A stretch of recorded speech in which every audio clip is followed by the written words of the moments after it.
Deus na nuvem escura. Êxodo capítulo 20, versículo 21. E o povo estava em pé de longe. Moisés, porém, se chegou à escuridão onde Deus estava. Há épocas em que parece que Deus está encoberto, além de nosso alcance. A expressão nuvem escura confirma nossa experiência nas épocas de dúvidas e temor. Mas examinemos o caso de modo diferente. Muitas vezes, nessas épocas sombrias que Deus mais opera em nossa vida. Muitas vezes nós pensamos que o Senhor está desatencioso às nossas necessidades, aos nossos problemas, mas não. Deus está atento o tempo todo.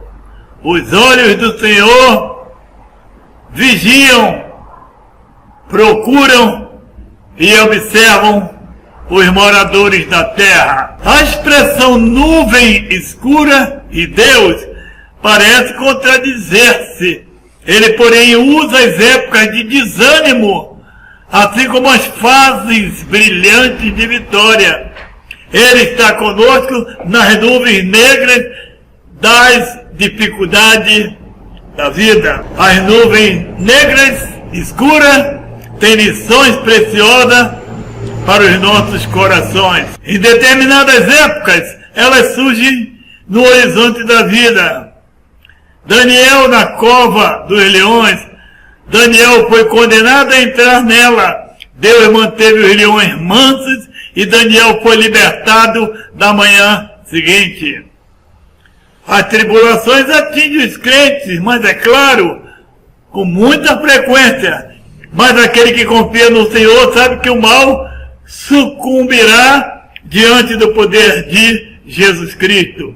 Vindo o inimigo como uma corrente de águas, o Espírito do Senhor arvorará contra ele a sua bandeira. Isaías 59, versículo 19, parte B. Jó diz a Escritura que ele era um homem íntegro e reto, temente a Deus e que se desviava do mal. Esse homem temia somente a Deus. Ele esquivava-se do mal e fugia de qualquer condescendência com o erro. Mas e agora? Jó enfrentava a maior crise de sua vida. Ele havia perdido toda a família, todas as suas propriedades, tudo. E o seu corpo estava coberto de furúnculos da cabeça aos pés. Havia chegado ao ponto em que não tinha mais sofrimento para receber.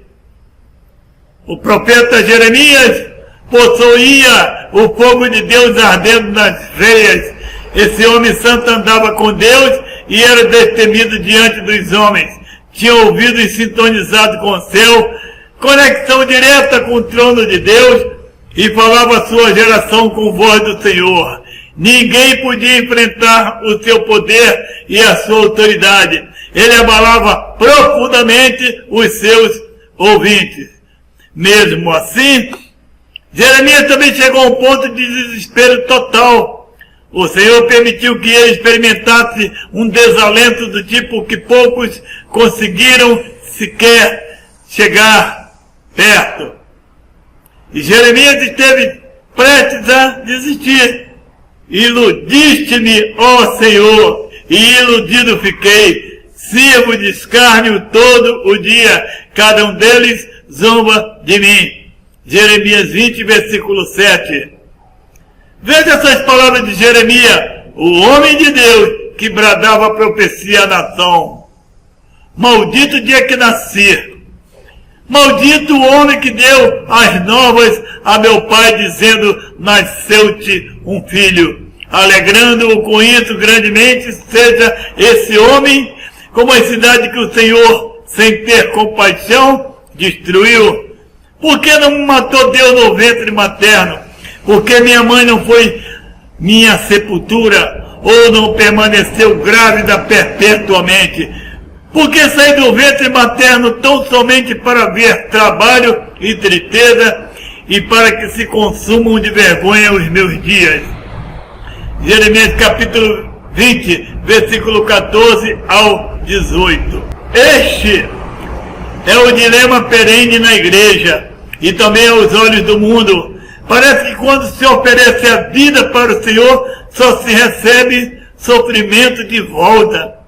Ninguém dentro ou fora da igreja consegue entender como que um Deus de amor pode permitir que aqueles que entregam a Ele todo o seu ser tenham tantas dificuldades e desespero. Deus lida com as situações elevadas demais para plena compreensão da mente humana. Jó capítulo 37, versículo 5. A nossa limitação não nos permite ver as coisas com a amplitude da visão de Deus.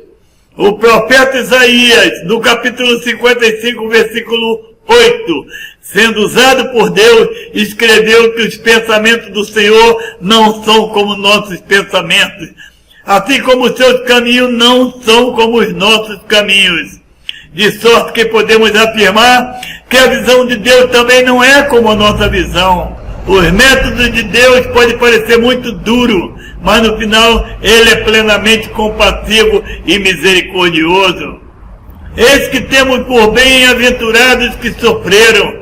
Ouviste qual foi a paciência de Jó, e visteis o fim que o Senhor lhe deu, porque o Senhor é muito misericordioso e piedoso. Tiago, capítulo 5, versículo 11. O salmista escreve: foi-me bom ter eu passado pela aflição para que aprendesse os teus decretos. Salmo 119, versículo 71. O fim das provações que o Senhor enviou a Jó revela que, em todas as suas aflições, Deus cuidava dele e o sustentava na sua misericórdia. A restauração das riquezas de Jó revela o propósito de Deus para todos os crentes fiéis e também todos os que piamente querem viver em Cristo Jesus padecerão perseguições. Segundo Timóteo 3, 12. Deus está sempre nas horas mais escuras e difíceis da vida. E quando Elias estava apavorado dentro de uma caverna, Deus estava lá cuidando do profeta. 1 Reis capítulo 19, do versículo 9 ao 18. Quando Paulo estava enfrentando uma terrível tempestade no mar, Deus estava lá. Atos 27, versículo 23 e 24. Quando João, o apóstolo, estava sozinho na ilha chamada Patmos, no mar Egeu, a sudeste de Éfeso, Deus estava lá. Quando os três jovens hebreus, Sadraque, Mesaque e Abidnego, foram lançados na fornalha, Deus estava lá. Deus estava presente. Eis que estou convosco até a consumação dos séculos. A presença de Deus gera descanso. Mateus 11, 28. A presença de Deus gera proteção e segurança. Salmo 46, 91, Provérbio 18, 10. A presença de Deus gera alegria. João 20, 20. E dizendo isso, mostrou-lhes as suas mãos e o lado, de sorte que os discípulos se alegraram vendo o Senhor. As aflições da vida nos ajudam, nos ensinam a dobrar os joelhos para clamar ao Senhor em todos os nossos problemas e dificuldades. Nos dias da minha angústia procuro o Senhor. Salmo 77, versos 2. Antes de ser afligido, andava errado, mas agora guardo a tua palavra. Salmo 119, 67. Ele, Manassés, angustiado, suplicou deveras ao Senhor, seu Deus, e muito se humilhou. Segunda Crônicas 33, versículo 12. Bem sei, ó Senhor, que os teus juízos são justos, e que com fidelidade me afligiste. Salmo 119, verso 75. Precisamos entender algo sobre o coração de Deus. Deus sofre quando nós sofremos. Ele sente aflição conosco.